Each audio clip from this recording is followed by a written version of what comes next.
स्वागत है आप सभी का द मास्टर साहब पे। आज की जो वैकेंसी है वो है बिहार औद्योगिक क्षेत्र विकास प्राधिकार का, जिसको शॉर्ट में हम लोग बायडा भी बोलते हैं।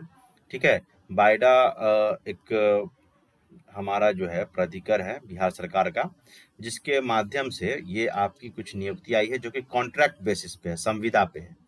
और इसका यहाँ पे एड्रेस भी दिया हुआ है, फर्स्ट फ्लोर उद्योग भवन, पूर्वी गांधी मैदान, पटना। यहाँ पे उसका फोन नंबर्स भी दिया हुआ है, आप वहां से भी जानकारी ले सकते हैं। इसका ऑफिशियल वेबसाइट जो कि यहाँ पे दिया हुआ baidaBihar.in पे जाके भी आप इस एप्लीकेशन को एक्सेस कर सकते हैं, इस एडवर्टीजमेंट को एक्सेस कर सकते हैं। अब ये जो नियुक्ति है, जो विज्ञापन है, इसमें बहुत सारे पोस्ट हैं। इसके post, number of category, nature service का, इमोलमेंट्स, एलिजिबिलिटी, एक्सपीरियंस, सारा कुछ इसमें दिया हुआ है, जो मैं भी आपको बताऊंगा। और इसकी कुछ नियम शर्तें हैं, इसलिए वीडियो को पूरा देखेंगे, लास्ट तक देखेंगे, तो ताकि मैं पूरा नियम और शर्तें आपको समझा सकूं।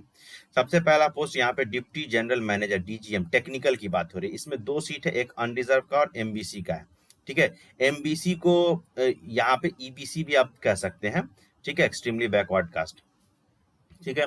तो यहाँ पे एमबीसी का 1 सीट है और अनरिजर्व का 1 सीट है। ये कॉन्ट्रैक्ट बेसिस पे है, सारी ही वैकेंसी कॉन्ट्रैक्ट बेसिस पे है। इसका जो आपको सैलरी है वो 1 लाख से 1.5 लाख रुपया पर मंथ मिलेगा। इसके लिए रिक्वायरमेंट है बीटेक आपका सिविल इंजीनियरिंग में होना चाहिए, 9 साल का आपका एक्सपीरियंस होना चाहिए, जिसमें 4 साल का इंडस्ट्रियल एक्सपीरियंस आपको मांग रहा है। इसमें कोई एग्जाम नहीं है, आपका इस एक्सपीरियंस बेस पर आपकी बहाली है। दूसरा पोस्ट है डिप्टी जनरल मैनेजर डीजीएम का, ये इंडस्ट्रियल डेवलपमेंट के लिए, ये टेक्निकल के लिए, इंडस्ट्रियल। इसमें टोटल 11 सीट है। एक आपका अनरिजर्व 3 है, अनरिजर्व फीमेल के लिए 2 है, ईडब्ल्यूएस इकोनॉमिक वीकर सेक्शन ये आपका 1 सीट है, एससी के लिए 1 है, एससी फीमेल के लिए 1 सीट है, एमबीसी जिसको मैंने बताया था कि ईबीसी के लिए 1 है, बीसी के लिए 1 और ईबीसी फीमेल के लिए 1 सीट है। ये भी कॉन्ट्रैक्ट पे, इस पे भी सैलरी 1 लाख से 1.5 लाख रुपए पर मंथ है। इसमें आपका एमबीए होना चाहिए और बीटेक किसी भी स्ट्रीम से अगर आपका है तो चलेगा, इसमें कोई स्पेसिफिकेशन नहीं है। इसमें भी सेम कंडीशन है, 9 साल का एक्सपीरियंस होना चाहिए आपका, इसमें 4 साल आपका इंडस्ट्रियल एरिया में होना चाहिए। ठीक है। दूसरा आपका डिप्टी जनरल मैनेजर फाइनेंस के लिए, इसमें 1 सीट है अनरिजर्व का, ये भी कॉन्ट्रैक्ट पे, इसकी भी सैलरी उतनी है 1 लाख से 1.5 लाख रुपया पर मंथ। इसके लिए जो एलिजिबिलिटी है वो चार्टेड अकाउंटेंट है, इसमें भी एक्सपीरियंस वही है, 9 साल का एक्सपीरियंस होना चाहिए, इसमें 4 साल का एक्सपीरियंस इंडस्ट्रियल एक्सपीरियंस होना चाहिए। उसके बाद डिप्टी जनरल मैनेजर लीगल का है, इसमें सीट अनरिजर्व का 1 है, इसमें भी ये भी कॉन्ट्रैक्ट बेसिस पे, इस पे भी सैलरी 1 लाख से 1.5 लाख पर मंथ है। इसमें एलएलबी मांग रहा है, बैचलर ऑफ लॉ, इसमें भी सेम कंडीशन है, 9 ईयर ऑफ एक्सपीरियंस, इन विच 4 साल जो है आपका इंडस्ट्री में होना चाहिए। ठीक है। उसके बाद मैं आगे बताता हूं। उसके बाद आपके पास है 5वां deputy general manager information technology, इसमें भी 1 सीट है, ये भी कॉन्ट्रैक्ट पे, इसमें भी सैलरी सेम है। बीटेक होना चाहिए या बीटेक आपका बी होना चाहिए आईटी से, या मास्टर एमसीए होना चाहिए, बीसीए और एमसीए जो करते हैं। इसमें भी सेम कंडीशन है, 9 साल का होना चाहिए एक्सपीरियंस, जिसमें 4 साल इंडस्ट्रियल एक्सपीरियंस होना चाहिए।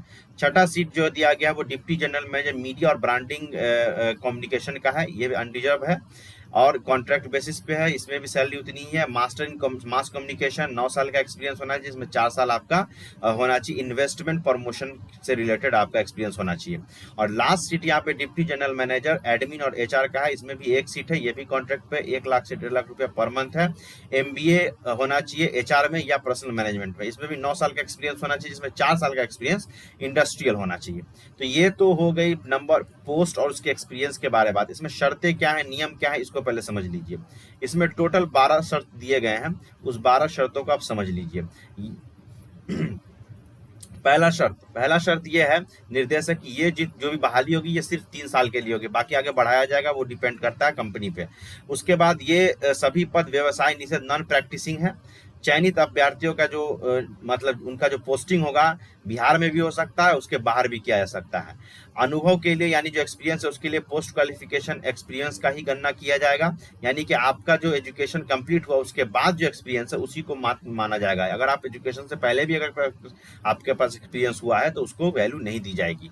दूसरा चीज है कि 30/6/2022 तक मैक्सिमम एज 45 ईयर्स होना चाहिए, 45 साल होना चाहिए। जो प्राधिकार में कार्यरत उम्मीदवार है, मतलब पहले से इस कंपनी में काम कर रहे हैं, इसमें उसके लिए 5 साल का छूट रहेगा। अनुबंधक प्रश्न में सभी भत्ता समाहित है, जितना भी जो भी भत्ता मिलेगा वो सब मिलेगा आपको अनुबंधन में। आवेदन जो है आपको baidaBihar.in में ऑनलाइन जो है आपको अप्लाई करना है उसके वेबसाइट पे लिंक दिया गया, और ये लिंक जो है आपको मैं डिस्क्रिप्शन बॉक्स में भी दे दूंगा। ठीक है, आवेदन के लिए जो एप्लीकेशन के लिए 500 रुपया आपको लगेगा, और ये जो ऑनलाइन आवेदन आपको करना है ये 19 जून से लेके 30 जुलाई तक करना है। ठीक है, और बाइडा के पास आवेदन को बिना कोई सूचना दिए रद्द करने का अधिकार है।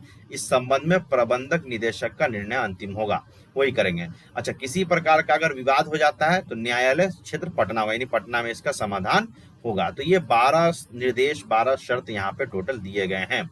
ठीक है, आवेदन का अगर आपको डिटेल सब कुछ देखना है तो baidaBihar.in/recruitment पे आप इसको देख सकते हैं। तो ये जो लोग एक्सपीरियंस्ड हैं, जो बाहर में काम कर रहे हैं, अगर उनको बिहार में काम करना है, अपने होम टाउन में काम करना है, अपने होम स्टेट में काम करना है, उनके लिए बहुत सुनहरा मौका है।